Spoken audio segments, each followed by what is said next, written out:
Hello again, Honky Tonks. Now, I'm hearing horrendous rumours that Charlie Mullins, of all people, has been asked by Nigel Farage to stand as a candidate for the Reform Party. It's a big no from me. Nigel Farage and Reform are already on thin ice with its core voters and supporters. I know membership is climbing. It's over 180,000 now. But the things Nigel Farage has said recently really hasn't gone down well with core Reform voters.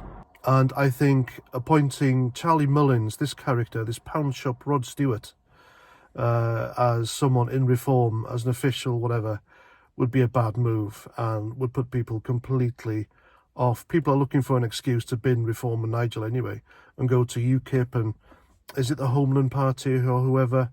That's what they're looking for, and this would tip people over the edge and people will walk away. They really will. I'm just reading what I see in the comments of my channel, other people's channels on X, etc. And yeah, I think it's safe to say Farage and Reform are on thin ice. They really are on thin ice.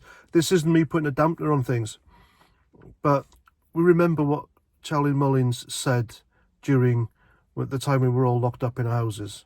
Remember that. I've got to use certain words. I can't use the V word, the C word, and the L word. I've got to twist things because the algorithm, YouTube and Google, will get around to it eventually, to what everyone else knows about what happened and what really is with those jabs.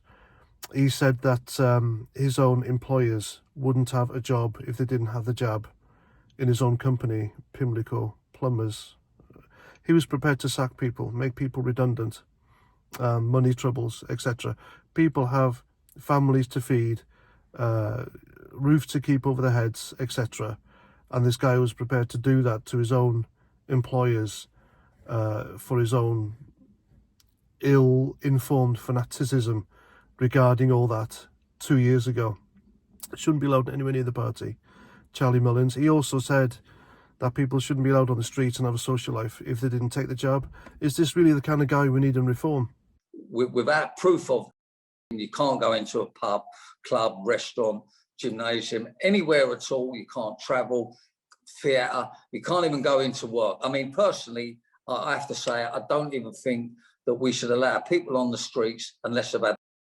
You've got idiots like Richard Tice there already, Reform's weak link, and this guy he'd break the link. He really would. The guy's an idiot and a schmuck, and we don't want him anywhere near Reform, do we, folks? Am I right? I think I'm right, aren't I? And there we go. Thanks for watching. Remember to subscribe if you haven't. If you have, I love you so much. And I'll see you at the next one. Look after yourselves, and Roger Trout.